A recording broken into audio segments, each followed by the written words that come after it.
We all love to play the game, who is this year's blank? Today, we're going to take the highest win rate players from 2024, and we're going to find their 2025 counterparts. Who are the candidates to smash just like they did in 2024? We're going to go in order of highest win rate players from 2024. Last year, we hit on a couple of these. We called out Chase Brown, Tyrone Tracy, and Cortland Sutton. Specifically, you did, Danny. And last year, I called out Brock Powers and J.K. Dobbins as guys that could smash. So today, we're going to break down those highest win rate players, starting with this year's Ja'Marr Chase. Now, he was the highest win rate player of anyone in fantasy, 22.5% win rate, 74.4% playoff rate. The way that Ja'Marr Chase hit was he was that high ADP hero wide receiver that you just had to have. He was the dude that 23 plus points per game later was the Triple Crown winner on a great offense. And the reason he was available at like the 105, 106 in fantasy drafts in 2024 was because he had some injury issues in 2023, caused him to fall a little bit in the mid first. So Danny, I'll let you kick things off. Who's the guy that you just have to have in the first round, the second round, that hero wide receiver that could smash? Yeah, and for me, the low-hanging fruit, I mean, you guys watching, I'm a big Cowboys fan. I can easily just say, hey, CeeDee Lamb is just going to be this year's Ja'Marr Chase. I'll go a little bit further down the board. I will go to Nico Collins, wide receiver of the Houston Texans. Funny, I go from my one wide receiver to one of my other favorite wide receivers here. Really what it comes down to is you're getting an alpha-level wide receiver one. You see the reception perception, 90th plus percentile against man and press coverage. And I really do expect CJ Stroud to bounce back after a tumultuous second year. I do think as a whole, Nico Collins, he profiles to be that, legit difference-making level wide receiver that Ja'Marr Chase was last year, because we saw him coming out of the gates in the first 4 games last year, being the only wide receiver that I was actually going toe-to-toe with Ja'Marr Chase in terms of the fantasy rankings. 22.75 points per game in that stretch. In games that he was actually healthy and played 50+% of the snaps, he actually averaged 19+ points per game. So really what it comes down to for me is I'm betting on a guy that I believe in. I'm betting on a quarterback to take the bounce back that I expect. And like Ja'Marr Chase, if you recall, Ja'Marr Chase wasn't the slam dunk going into last year. He had some of his injury concerns like Nico Collins did last season. He had some question marks if he could get up to that, CeeDee Lamb, Justin Jefferson level, 22, 23 points per game, because we hadn't seen it since his rookie year. At the end of the day, you trust a talented wide receiver for a quarterback you believe in, and this could end up being the result that's yielded. Yeah, I think both of us, we went with late first round guys, partially because, in the early first round, those running backs are so dominant. You got Chase, you got Lamb, you got Jefferson, but the guy that you have to have sometimes also depends on who you're going around. Like your win rate is greatly affected by the guys that you're being drafted around, which is why I went with Puka Nacua, because at the 8.2 overall ADP, 107 in multi-site, he's right in that range where nobody really knows who to take. There's some people like Puka, some people like Neighbors. You obviously like Nico Collins. Some people like Christian McCaffrey. Some people like Genty. There's all over the place kind of ADP here. But when I look at a guy who could be a Triple Crown winner on a great offense, who had some injury history issues that are causing him to fall in ADP, I think Puka Nacua fits the bill for all of those things.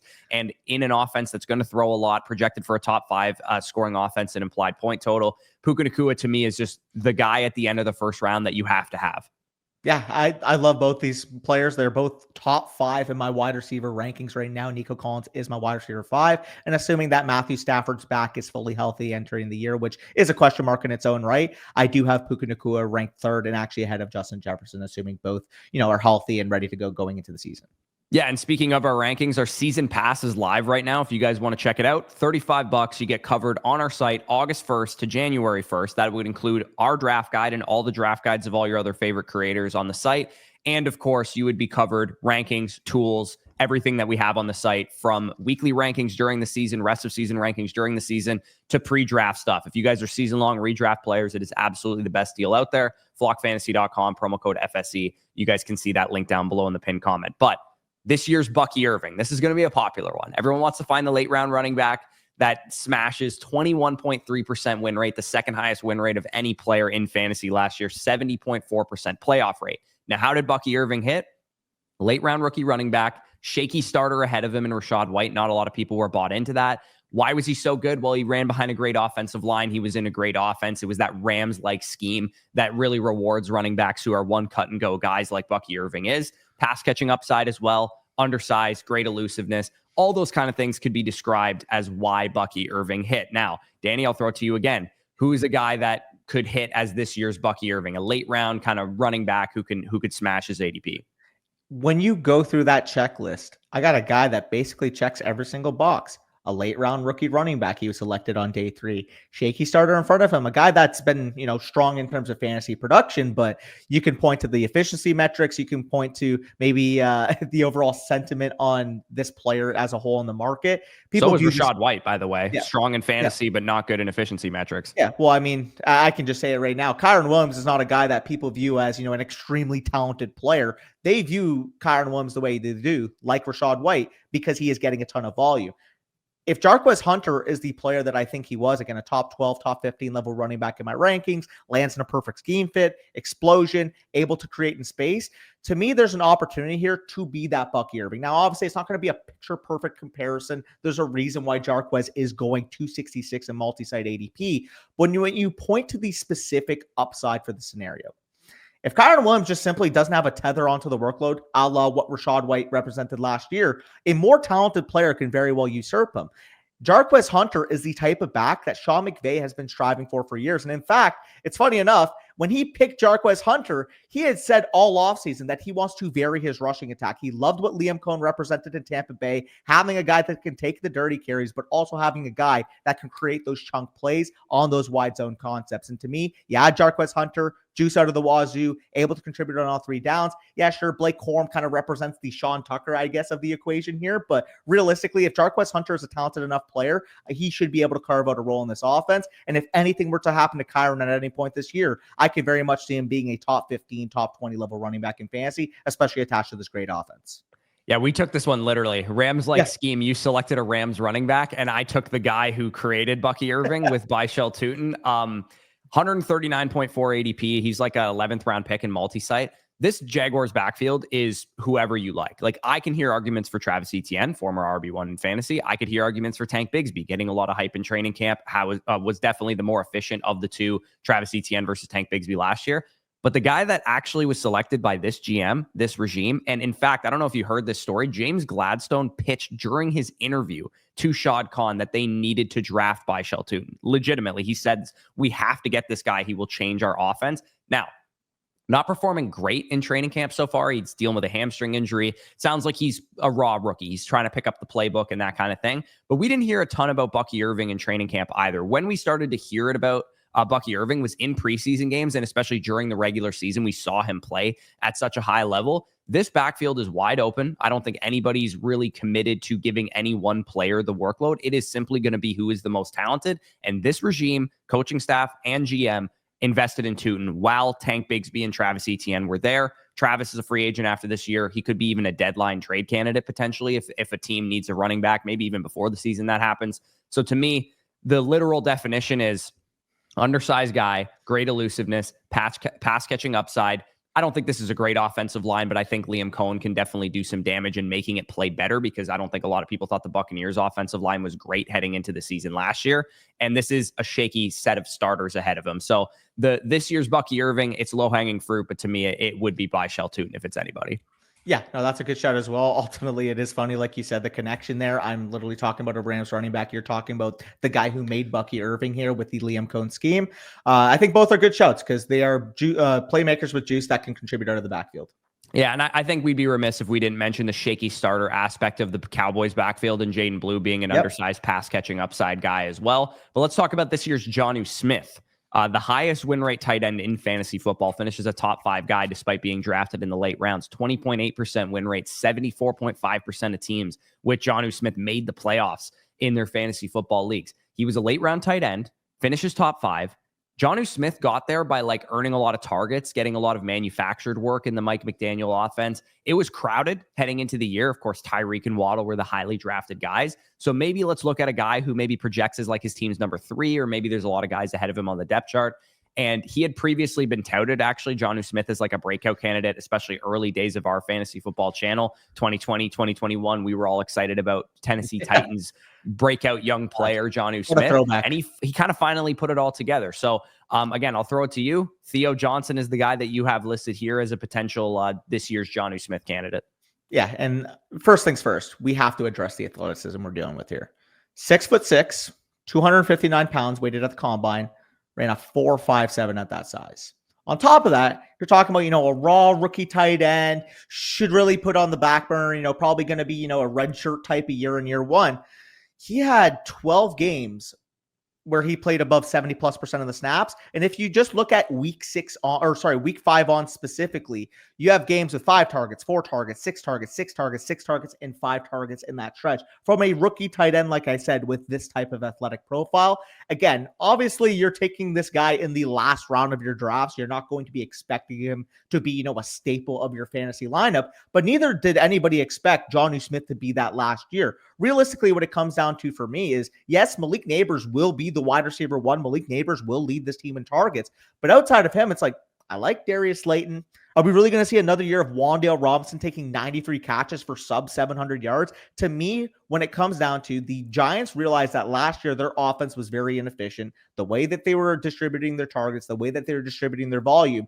And you have a quarterback now that you believe in with Russell Wilson to stretch the field. On top of that, you're telling me a seam buster that's 6'6", 259 with that type of speed ain't going to catch some deep plays? Yeah, no, he could definitely do it. There's a lot of answers, I think, potentially for this year's Jonnu Smith, because you could just tout any late round tight end that you want. But I think the guy that checks a lot of boxes for me is Dalton Kincaid, because he's a guy that has been previously touted as a breakout candidate before. He's a late round tight end going in the 11th round, 125th of ADP. And he's in a crowded offense where we don't really know who the number one is, but people like Shakir, people like Coleman, people like even Josh Palmer and some of the other guys there. I think the thing that made me think of Dalton Kincaid first was the point that I said Smith got there by earning a lot of targets. And Dalton Kincaid, when he's been healthy and on the field running routes, he has been able to earn targets at a pretty high level. So to me, this year's Jonnu Smith, guy who finishes top 5 out of the late rounds of tight ends, to me would be Dalton Kincaid. Yeah, and talking about Dalton Kincaid, you either have to be all in on one of these Buffalo wide receivers, or you plug your nose and you take Dalton Kincaid, because we're drafting Josh Allen as the quarterback one in fantasy. Surely somebody's got to emerge from this group. Like, who is it going to be? It could very well be Dalton Kincaid, because even though he might be a urine can player, he was still the tight end 8 in usage last year. So who knows? Maybe he's healthy. Maybe he does improve as a player. On top of that, by the way, with Theo Johnson, apparently Jordan Renan said it's been his show at the Giants camp in terms of the tight end position. So a couple guys very interesting that you could probably get very late in your draft based off the sentiment on them.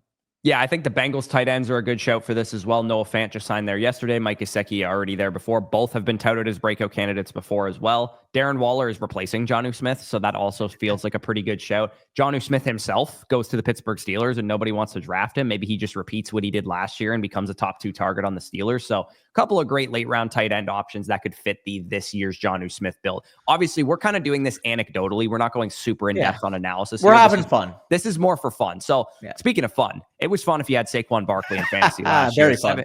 17.3% win rate, 67% playoff rate. How did Saquon do it? Well, he's an exceptional talent. He got there on a dominant 2,000-yard rushing season, breakaway runs, touchdowns, dominant football team that he was on, second-round ADP because of some Mickey Mouse concerns. It seems insane to know that Saquon Barkley was available in the mid-second round last year because people were worried about pass-catching upside. People were worried about Jalen Hurts sniping him on the goal line, which, by the way, played out, and he still dominated anyways because of how good he was as a runner behind that great offensive line. So, Danny, who do you like as potentially a mid-second round or second, third round type of running back who could absolutely crush for a dominant season?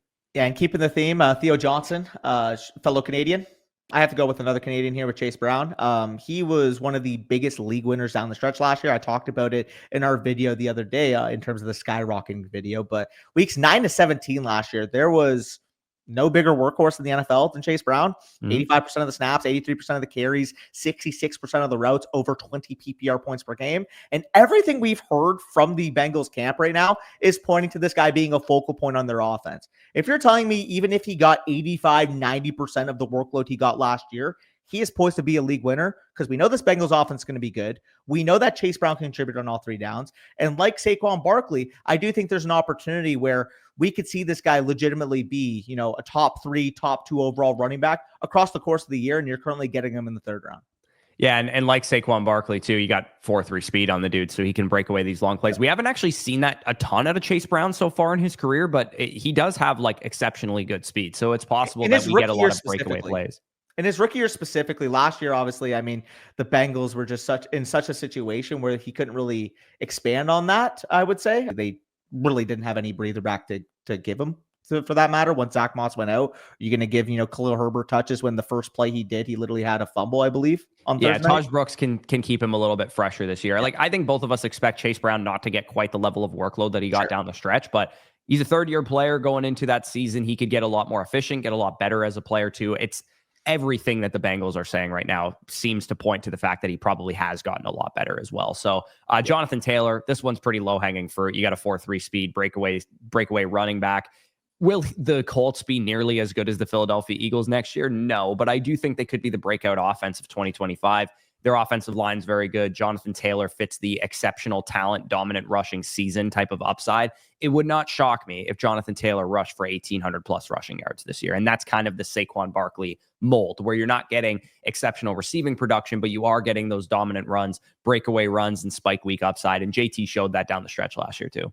Yeah, no, good show. JT's a guy that initially in the offseason I was a lot lower on, but as the offseason has kind of gone along, you realize, hey, like this guy may very well touch the ball 22, 23 times a game. So yeah, and especially if the Colts are a better team than a lot of people are thinking, he can be great. This year's Brock Bowers, we don't have to spend too much time on this. Very simple. It's so easy. 17.3%.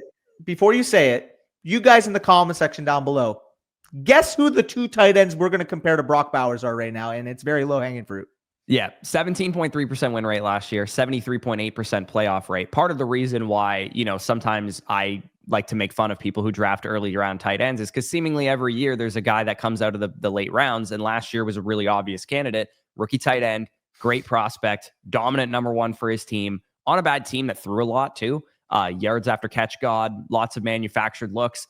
A lot of this stuff points me to Tyler Warren of the Indianapolis Colts, selected with, I believe, the very same pick or the very next pick that Brock Bowers was selected in his draft year. Rookie tight end, high-end prospect, going right now in the 10th round, where Brock Bowers was going 8th, 9th, 10th round when he was coming out for the Raiders. And people were worried about the exact same thing they're worried about with Tyler Warren, which is that there's other targets there. At the time, Devontae Adams was there. Jacoby Myers was there. It wasn't projected to be an excellent offense, but you know what? Sometimes really talented players just produce. And specifically the yards after catch and manufactured looks is how Brock Bowers got there, with how many targets and how many touches he got. And I think we're going to see that from Tyler Warren too. Let me just simplify it with this. Would you agree right now in fantasy that tight end as a whole has the biggest lack of talent problem comparative to the other positions? Yeah, once you get outside the first 4 or 5 guys that are the best in fantasy, it's not like there's 25 guys producing huge numbers. So we have rookie tight ends that both went top 15 in the draft that we both are pretty much guaranteed to be elite talents, in my opinion. Like I would be very shocked if each of these guys weren't high-end talents in the NFL. And we're fading them because of potential target competition. Because my guy is Colston Loveland. Hey, go blue. Obviously Michigan Wolverine in his own right. People will say, well, Colston Loveland wasn't really that productive at Michigan last year. He only had, a few hundred yards. Guys, like the offense threw for 1,600. Davis Warren and Alex Orji led one of the 5 worst passing offenses in college football last year. Just plug it into 2024 when J.J. McCarthy was there and Colston Loveland was an undefeated national champion. Now he has Ben Johnson drafting him with the 10th overall pick. By all accounts, he's already working with the ones. There was a report that came out that Cole Kmet, in Colston Loveland's first practice with the team, recovering from his shoulder injury, was already running with the 2s. If you're telling me you're getting running with the 1s reports from Loveland with this type of talent, with this type of offensive insulation, I could care less if he was competing with Thanos for targets. Yeah, no, again, the same reason people faded Bowers was, there's target competition and all that kind of stuff. So both of these rookie tight ends fit the bill. Just draft the talent. And yeah, we don't know how the Bears depth chart's going to shake out. We don't know how the Colts depth chart's going to shake out, but it wouldn't shock me if either of these guys are the number 1 or number 2 on their respective offenses. So it's funny because this guy was in last year's video. This year's Chase Brown, good on Danny for calling this one out. And we actually already talked about him in this video so far too. But Chase Brown, 17% win rate, 65.7% playoff rate. He was in an ambiguous backfield entering the year. Exceptional athlete, a prospect that both of us liked coming out of the draft 2 years ago. Veteran plotter in front of him. Remember, Zach Moss was going ahead of him in fantasy drafts. Seems like a long time ago, but it actually did happen last year. Mid-round pick. Camp buzz was very strong. Eventually, I believe he overtook Zach Moss in ADP by the end of the offseason. Great offense, as we talked about. So guys that are, I would say, ahead of them have veteran plotters or guys that maybe we don't feel great about. To me, that screamed Tajay Spears, because I don't feel great about Tony Pollard. I don't feel great about him commanding the workload that he commanded last year. I know it's not a great offense like the Bengals are, but to me, Chase Brown hit because he's really talented and he was able to command a workload. He was a workhorse in college. Tajay Spears fits all those boxes, checks all those boxes. Also a great athlete and has been productive in his short time in the NFL so far. So if you're getting a guy who's a late round running back or a mid round running back, 10th, 11th round pick, who can become a starter and maybe even become a league winner down the stretch, especially if Cam Ward's a really good quarterback, then I do think Tajay Spears absolutely fits the bill for that. Yeah, great show, Tajay Spears. He's very cheap right now. Again, 1107, 129.8 in terms of his ADP. My guy goes a little bit higher, and I would say he tends to go lower in underdog drafts specifically, but he's pushed up the board a little bit in your multi-site home league ADP. And I do understand why. This year's Chase Brown to me, and it's funny because Chase Brown was on last year's video, but so was this guy. Because this guy, Tyrone Tracy, I mentioned as potentially being this year's Kyron Williams going into his rookie season. Now, for context, his rookie season was fighting with Devin Singletary a little bit early on. Once he got the full workload, was giving you, top 25 level production when he was trusted down the stretch. And really what it comes down to for me is, yes, sure, the team adds Cam Scatterboo. I do think he could potentially take some work between the tackles. But really what it comes down for me with Tyrone Tracy is I view a guy with athleticism, a 3-down capability, and a quarterback upgrade this offseason. I think there's a real possibility, like I mentioned with Theo Johnson, where we do see Tyrone Tracy, we do see Theo Johnson crack into what was the expected wide receiver 2 on this team, because I don't expect Wan'Dale Robinson to get another 140 plus target season. I think his target's going to be distributed more so to the backside of the backfield, to a guy like Theo Johnson entering year 2. And to me, with Tyrone Tracy, he already flashed efficiency as a runner, and he was literally a converted wide receiver in college. There's a very real possibility going into year 2. Maybe he becomes a 75 plus target type of player. Yeah, well, a lot of New York Giants coming out of Danny's mouth here. So, New York Giants. Had a Cowboys jersey hanging too. So you guys know it's coming out of heart. Yeah, there you go. So again, this year's Chase Brown, there's probably a lot of guys we could have talked about for just ambiguous backfield guys. You could talk about any one of the Jaguars running backs in this situation as well. But yeah, a lot of interesting players for this year's breakout mid-round running back. Let's talk about this year's Jerry Jeudy, who is the breakout late round wide receiver, and specifically at the end of the season dominated down the stretch as the clear number 1 for the Cleveland Browns. He produced a 16.7 win rate, 65.1% playoff rate. The thing that I would say why Jerry Jeudy hit the most is because the Browns were throwing like crazy. And as a year 5 NFL veteran, he wasn't like a rookie or a second-year guy who we expect to be good down the stretch. And he was a free agent signing, was a later round wide receiver. So this one's a little hard because easily we could just be like, oh, second half of the season dominating, wide receiver 1. Let's pick a rookie receiver. But I think it makes more sense to try and find this Jerry Jeudy, who is more like overthought, not that excited about him. And I think Rashid Shaheed's a good show for this because when healthy last year, him and Chris Olave were kind of going punch for punch as the number 1 for the Saints. Maybe down the stretch, the Saints have some semblance of decent quarterback play because I think it's going to be pretty rough and tumble at the beginning of the year, whether it's Rattler. Based on these reports? Yeah, based on these reports, it doesn't sound like it's going well with Tyler Shuck, but who knows? Maybe by the end of the season, they can support some good pass catchers. And Rashid Shaheed was set up to be one of the biggest league winners in fantasy last year before he got injured. Yeah, I mean, I do like Shaheed. I just want to point out one of the funniest tweets I've ever read was it was a Saints reporter that said that might be the worst 2-minute drill I've ever seen from Tyler Shuck. And it was just like in a practice. It looked awful. I mean, I showed you like a random video somebody took on Premiere Pro looking at Shuck in practice. Like, it might be ugly right now, but what we do know is Shaheed proved that he was a good player last year. And if he's healthy, at worst, he's the number 2 to Olave in this offense. So where he's going, 1107, 130 ADP, I do think he's a fine show there. Yeah, well, and also, to think about why Jeudy hit. Cooper got traded. It's possible that Chris Olave would get dealt because he's kind of expressed some stuff that he doesn't want to be there and that kind of thing, or he just goes down with another concussion or something like that. He's got bad concussion issues. And if you had Shaheed as the wide receiver 1 here, a la Jeudy, again, is he a true wide receiver 1? No, but neither was Jerry Jeudy last year. And I think a similar theme to mine. Now, this isn't a high pass rate team. In fact, it's quite the opposite. But I do think there's potentially 2 paths to this guy completely exploding in fantasy. The one path is that the Mercurial Hall of Fame running back goes down, or the other path is the wide receiver 1 on the team goes down. And I'm talking about Rashad Bateman, wide receiver of the Baltimore Ravens. In any scenario where we are expecting a volume uptick for Bateman, you're insulated to a 41 touchdown MVP level quarterback, and you know you're insulated to one of the 5 best offenses in the league. What it comes down to for me is I think Rashad Bateman is still one of the better separators for a number 2 wide receiver in the NFL, and I think that might even be an understatement. I think there would be a possibility like a Jerry Jeudy where in a change of scene, he was trusted to be a wide receiver 1 somewhere, he could really explode in that role. On top of that, if Zay Flowers were to miss any time, Mark Andrews showed injury concerns last year, maybe decline as a player. Isaiah Likely is entering the year with a toe injury, I believe it was, if I'm correct. It was an ankle injury or toe injury? Toe injury, okay. And on top of that, like I said, if Derrick Henry were to miss any time at all, maybe instead of giving, 25, 28 backfield touches per game, we start to see the pass rate go up with an MVP quarterback. Yeah, the thing that sticks out to me about Jeudy versus Bateman too is both guys, we see the contract extension and we're like, oh, it's a lot of money for Jerry Jeudy. It's a lot of money for Rashad Bateman. 3 years, $52 million is what Jerry Jeudy signed last year, and 3 years, $37 million is what Rashad Bateman signed this year. So that kind of stuck out to me as yeah, that's a good Jerry Jeudy show, because he just, if you're following the money, the team obviously likes him. Yeah, for sure. And they're both kind of known the same way, slighter wide receivers, win on their route running. That was kind of when Jerry Jeudy was coming out of college, he was actually, I'm pretty sure some people actually compared Bateman to Jeudy when he was coming out as well. So yeah, and also kind of frustrating injuries for both guys at the beginning of their careers and stuff, kind of late breakouts. Yeah, wouldn't shock me at all if Bateman has a Jerry Jeudy ascension this year. It may be, like you said, it probably would require some extenuating circumstances. Yeah. Flowers going down, Henry going down. Cooper got traded. Defensive injuries, they got to throw the ball a lot more, something like that. Yeah, well, I mean, Cooper got traded last year for Jerry Jeudy to step up in that role. Yeah, exactly. None of us could have seen that coming, but if you had Jerry Jeudy down the stretch, then you definitely loved it.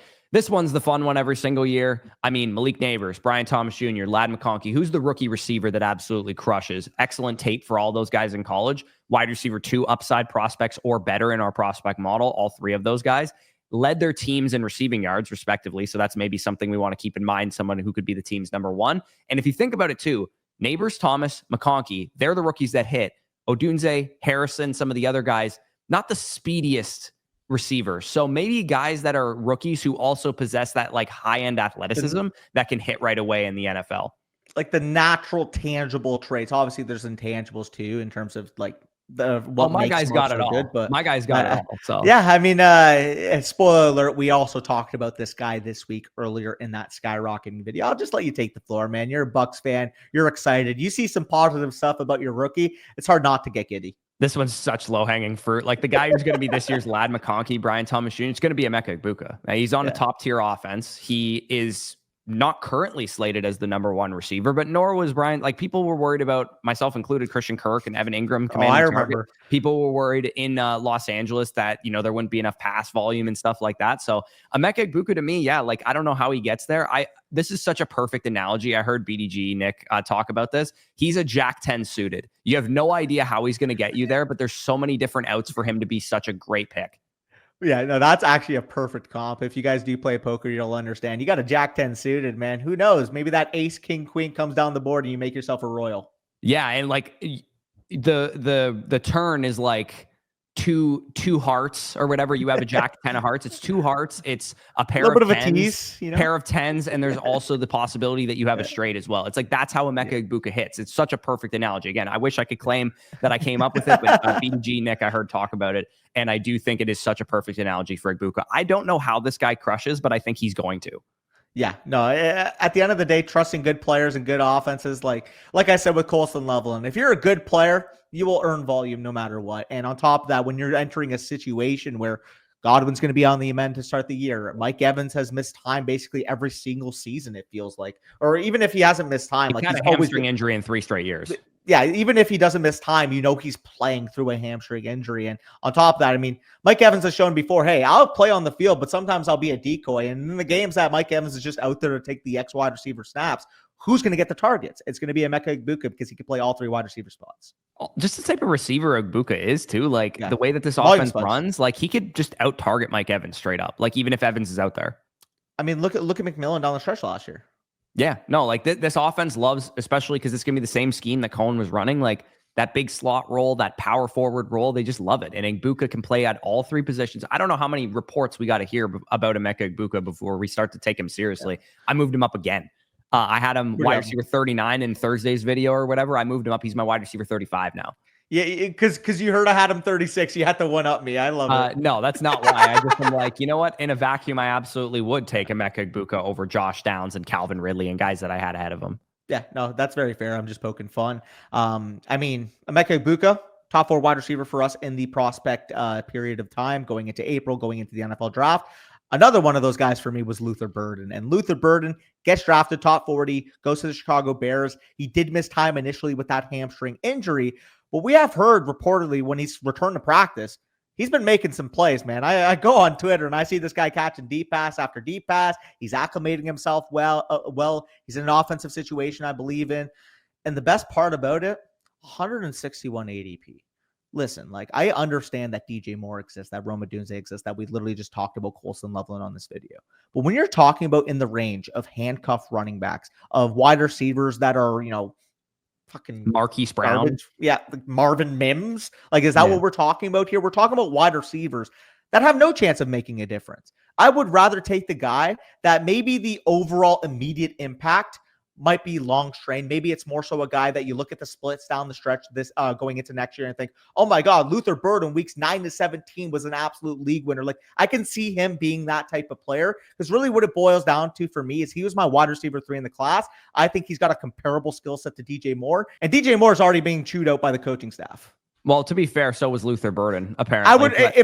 I would rather a raw rookie be chewed out than a fucking 6-year vet be chewed out.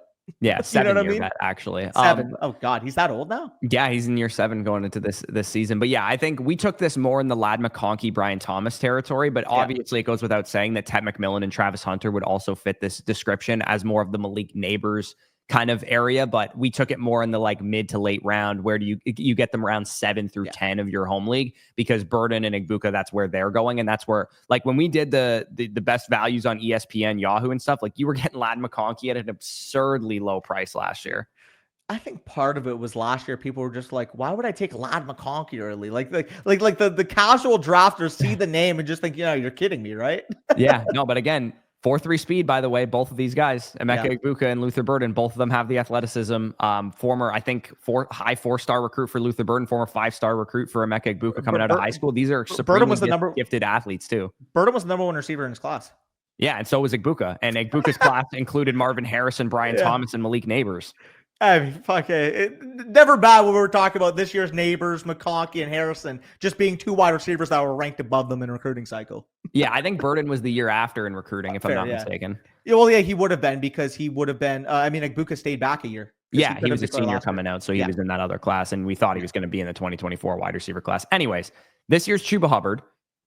Ambiguous backfield running back, but going later than the Chase Brown archetype. 16.4% win rate, 68.8% playoff rate. I think Chuba Hubbard, you were probably getting him around 12, 13, especially in best ball. I know I just absolutely hammered the crap. A lot of Canadians in today's video as well. Previous talent showed up the year before. If you guys remember, week 4 onward of 2023, we saw Chuba Hubbard have a really good season, but then they added Jonathan Brooks, and it kind of muddied up what we thought of Chuba Hubbard. But then once Jonathan Brooks wasn't healthy, he was a good pick just by the simple fact that you were going to get good weeks out of him early in the season. We didn't know that Jonathan Brooks was going to tear his ACL again and that Chuba Hubbard was going to be great all year. But even if Jonathan Brooks was healthy, I tend to think that Chuba Hubbard would have been the starter the whole season behind the good O-line, young quarterback who's named Young, led the offense and started to play better at the end of the year. Who's the guy in this backfield or in this NFL landscape who maybe had a rookie added to their backfield and it's depressing their price? And I think both of us have a good answer for this. J.K. Dobbins is my answer for the Denver Broncos. R.J. Harvey's the shiny new toy, obviously, but J.K. Dobbins was really good last year.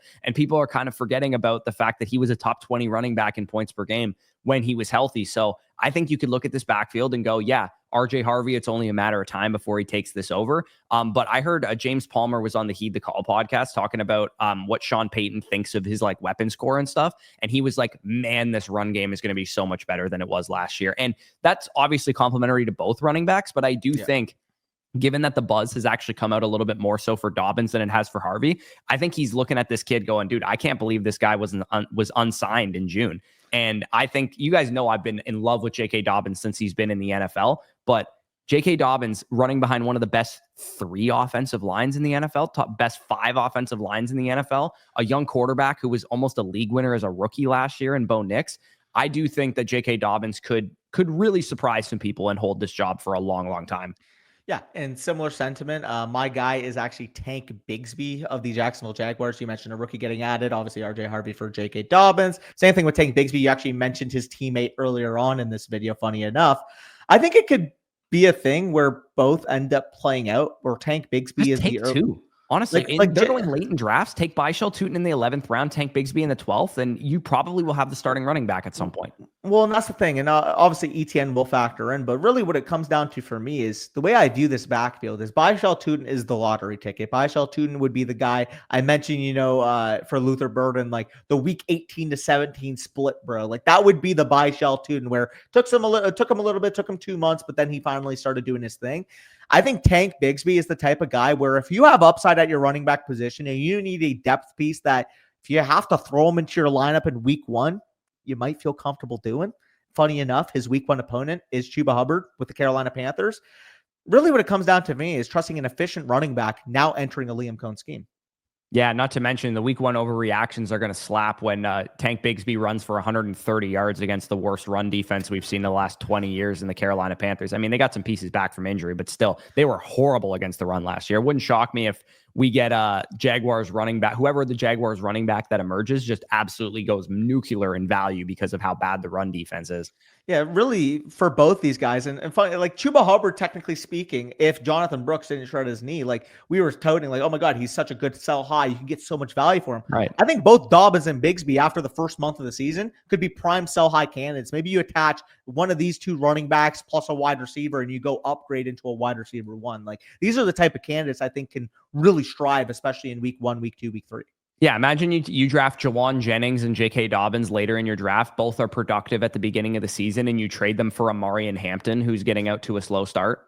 Yeah, no, that would be quite epic. So that's why we don't want to punt off every pick. We do want to get some guys that we can figure into that early season role. And, I mean, none better than Tank Bigsby and J.K. Dobbins attached to offenses we believe in.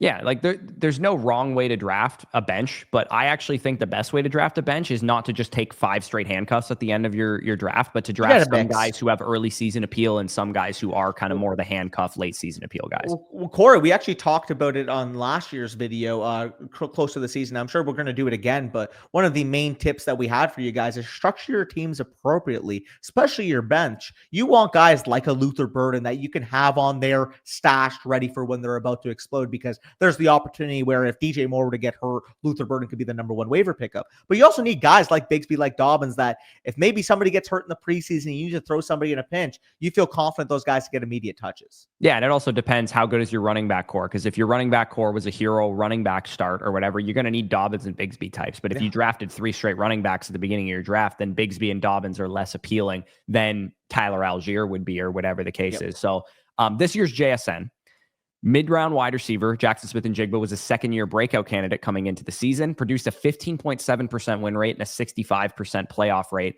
And specifically, if you dug deeper on JSN, had a down rookie season, but was a great prospect, but it was an expected down rookie season because of the target competition he had. And he was the team's number 2 entering the year. PPR animal, that's how he got there. He got there on targets. None of us thought he'd be the number 1 targeted player going into the year because Metcalf was such a good player. But the pass-heavy offensive coordinator specifically was the reason you and I were so in on JSN. Now, there is a very, very obvious answer for this, and you have it. So I'll let you start with it. I mean, the one sentiment you should leave this video with is maybe I shouldn't be drafting a lot of DJ Moore, because I've talked about every fucking Bears pass-catching weapon outside of him. Talked about Colson Loveland. I talked about Luther Burden. But this year's JSN is Rome Odunze. I mean, let's be perfectly clear. Both are victims, I would say, of Shane Waldron the year prior.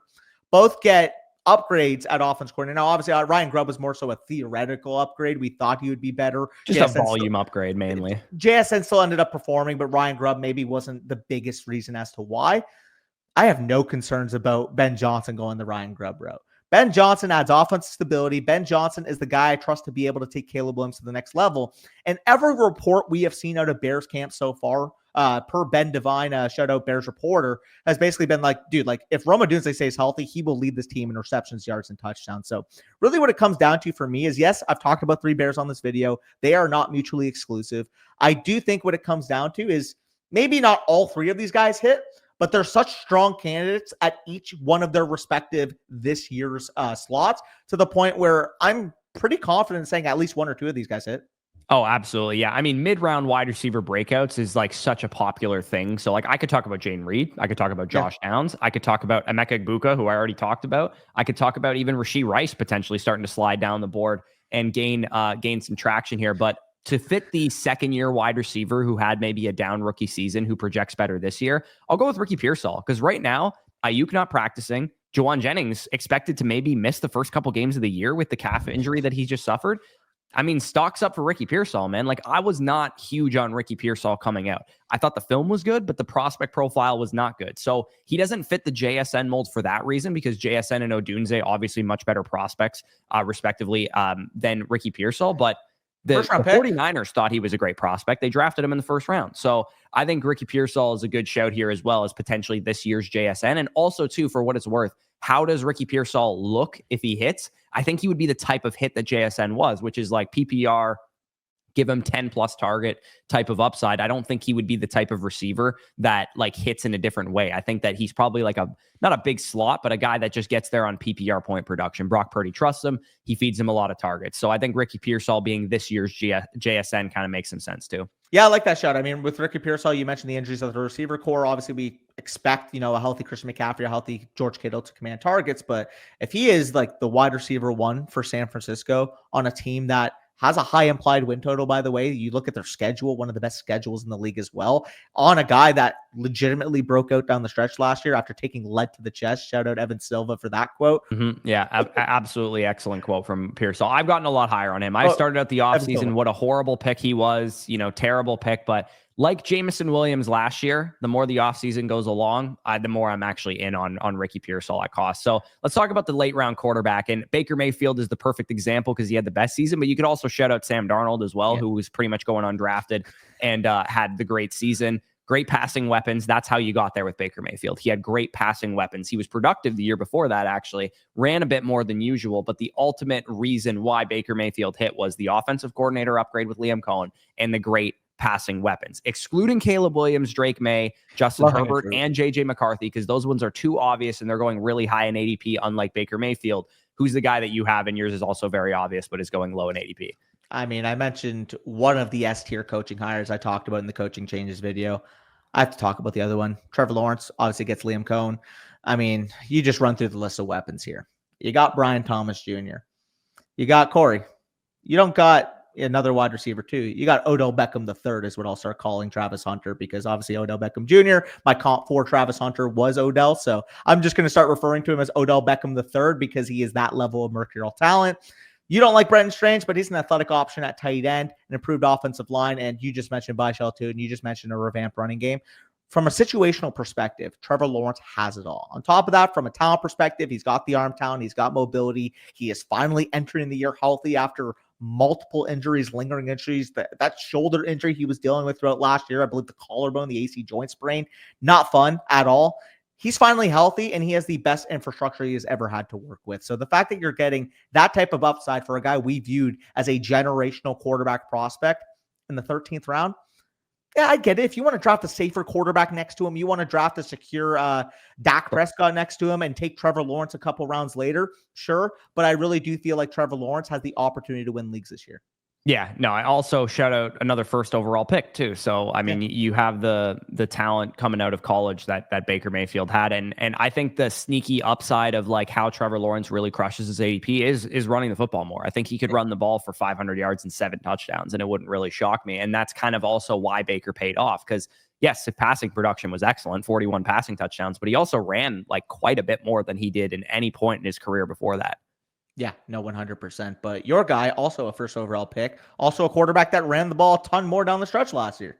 Yeah, Bryce Young was a 20-point per game quarterback down the stretch last year. So this is like true definition of like the Baker Mayfield, Sam Darnold, where it's like this guy's not being drafted highly at all. Not a lot of people are super excited about him, but come week 3, he's a huge waiver pickup because all of a sudden his Tet McMillan, Xavier Legette, Jalen Coker, Adam Thielen, JT Sanders, the running backs in the backfield are starting to really elevate the play of this offense. The Panthers also an NFC South team to go along with the Baker Mayfield thing. So, yeah, Bryce Young to me it represents this year's Baker Mayfield, because like you kind of just made mention to, let's say you take a Dak Prescott in the 11th round, you take a Brock Purdy in the 11th round, and you're like, I feel like I can get by back-end QB1 production with those guys, but I want to swing on a guy that maybe has a little bit more upside. And maybe it's outrageous to say that Bryce Young has more upside than those guys, but given the way he was running the ball last year at the end of the season, and of course the former first overall pick pedigree, you never know what kind of breakout season you could see from a guy like this. So I do think Bryce Young's a decent shout in that regard, because like I said, the passing weapons were so much better than we thought. And that's why Baker Mayfield ended up hitting. And also another Baker Mayfield connection here is that Dave Canales once coached him. Yeah, exactly. He was literally your guy's offense coordinator the first year that Baker Mayfield really stretched onto the scene. Yeah, no, exactly. So last one, this is the fun one. Who's the late round wide receiver that just comes out of nowhere? Jauan Jennings, 300 ADP. That's where he was going in drafts, but a 12% win rate, 66.9% playoff rate. Undrafted free agent in fantasy. Week 3, week 4, he was one of the bigger waiver pickups because he had like a 40-point game against the Los Angeles Rams. I would say the reason he hit was because he greatly benefited from the Ayuk injury, but he was just a spike week king, veteran wide receiver in a great offense. And it's funny, you mentioned literally every receiver in the Jaguars offense except for the guy that I have listed here, which is Dyami Brown, who comes over as a free agent addition. As we just talked about, we think that the Jaguars offense takes a big step with Liam Cohen. I could see Dyami Brown having 6 or 7 really good games this year where he catches long touchdowns. That's the type of receiver he was in college and in Washington last year. Kind of a late bloomer, veteran wide receiver, just like Jauan Jennings. And I also want to give another shout out to an FSE staple. Oh, God. Elijah Moore, who, again, the reason that Jauan Jennings hit was because Brandon Ayuk went down with an injury and Deebo Samuel was banged up. Well, if Khalil Shakir went down with an injury, there'd be an open starting slot receiver position for the Buffalo Bills offense and Josh Allen. And I think Elijah Moore would absolutely make good on that. And we've also heard a little bit of buzz training camp wise that he, might be a really good option for them at some point during the season. So Dyami Brown, Elijah Moore, a couple of darlings of mine from the 2021 NFL draft that I absolutely loved both prospects. And they've both been decent in spurts in their NFL careers. Yeah, and my two guys, similar theme, attached to good offenses, one injury away from potentially being, a big-time producer. Jalen McMillan, very low-hanging fruit. I mean, we just mentioned that Chris Godwin's entering the year banged up. Mike Evans has had a history of hamstring strains. And although Emeka Egbuka could quite literally be God, at the same time, like if this guy can profile to be a top 2, top 3 target on this team at any point in the year, easy to see him paying off big time at his ADP. And the other guy I have listed here, another FSC staple, because, I mean, we wanted this guy to be a thing for so long, and I just don't think mentally he wants to be a thing. Dontavion Wicks, if anything were to happen to a Packers receiver ahead of him, a Matthew Golden injury, a Jaden Reed injury, something like that, you're going to be able to get potential snaps on a Green Bay offense we believe in. Christian Watson's still going to be a long recovery from his ACL. Romeo Doubs a little uninspiring. Dontavion Wicks, I know, can get open. I know he's a good player at separating. It's just the fact of the matter, he hasn't been able to finish at the catch point. Yeah, and Adonai Mitchell also exactly the same as Dontavion Wicks, where it's like somebody goes down ahead of him on the depth chart, he might end up winning people some leagues as well. So yeah, a couple late round wide receiver options. This was just a fun video. Again, we weren't really going super in depth on the analysis, but hopefully we gave you guys a lot of targets to go out and get. Maybe we gave you an upside case for a lot of these players. If you do want to draft some of these players, you can see it along the bottom of the screen. Head on over to Underdog Fantasy. Use the promo code FSE for a 50% deposit match up to $1,000 plus a gimme pick in your pick'em lobby. You can start drafting, get ready for your home league drafts, and of course, win big prizes. Over on Underdog, you can do Best Ball Mania 6 drafts, $25 to enter, win up to $2 million if you can take it down. And I would venture a guess to say that somebody from this video that we talked about is on the Best Ball Mania 6 winning lineup, because you know what, we talked about a lot of players, so there's a good odds in our favor in that regard. So if you guys want to check that out, head on over to Underdog Fantasy. I made reference to it earlier in the video too. If you want our season pass, all of our rankings, our draft guides, including all the other draft guides of the other creators, and of course, everything you need to dominate your fantasy football leagues this year, head on over to flockfantasy.com, purchase the season pass using the promo code FSE, and you will get all of that, including when we're in the season, our rest of season rankings, our weekly rankings every week to help you set your start-sit lineups. If you are season-long redraft players and you only care about football because you touch grass, unlike the two of us, during the months of January through, July, you're actually out doing and living your real life, but you care about fantasy August 1st to January 1st. That's precisely when you have access to the site. August 1st today, as we're recording this, you will be using that season pass during the fantasy football season. And again, $35 to cover you that whole time. So make sure to check that out. That'll be linked down below in the pinned comment. But with that being said, peace out, and we'll talk to you soon.